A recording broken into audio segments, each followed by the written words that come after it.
بسم اللہ الرحمن الرحیم۔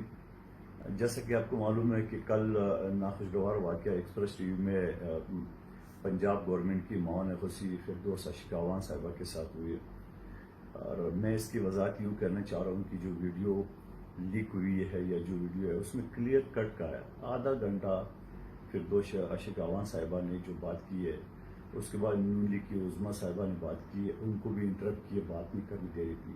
پھر جب میری باری آ گئی تو میں نے کہا فردوس بھائی جی آپ نے آدھا گھنٹہ بات کر لی ہے، مجھے بھی تو بات کرنے دے۔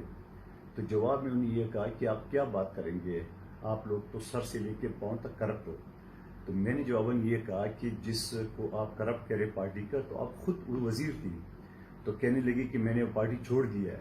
تو میں نے کہا آپ نے چھوڑ دی ہے، جب آپ معاون خصوصی تھی وفاقی حکومت کی تو وہاں سے بھی آپ کو نکال کے کرپشن پہ۔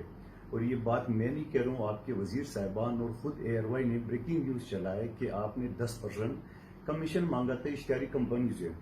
اور اس کے بعد جو آپ نے سیالکوٹ میں این جی اوز کے بسیں جو ہے نا ہڑپ کی ہے، وہ بھی دنیا نے رپورٹ کی ہے۔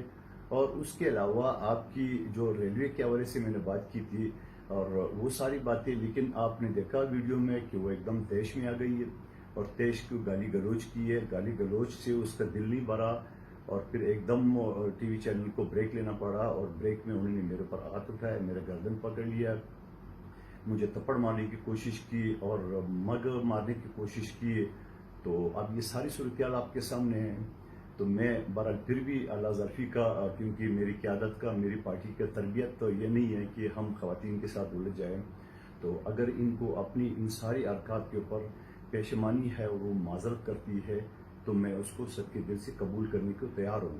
اور اگر ان کا خیال ہے کہ وہ جو قانونی چارجائی کرے گی تو مجھے اسے پہلے آتا ہے قانونی کارروائی، اور یہ ساری چیزیں جو ہے نا وہ میں اپنا ایک حق سمجھتا ہوں، میرے قانونی اور آئینی میرا حق ہے۔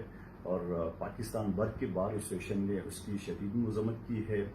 تو میں سمجھ رہا ہوں کہ اس چیز کو ختم ہونا چاہیے، اور جس طرح میڈیا میں ایک بدسلوکی اور بدتمیزی اور بدتہذیبی کا جو ماحول ہوتا ہے، اور اس کا خاتمہ ہونا چاہیے۔ اور میں سمجھ رہا ہوں کہ فردوس اشکاوان صاحبہ کا یہ پہلی مرتبہ نہیں ہے، نعیم کے رحمانوں کا یہ پہلی مرتبہ، یہ ہمیشہ کرتے آ رہے ہیں۔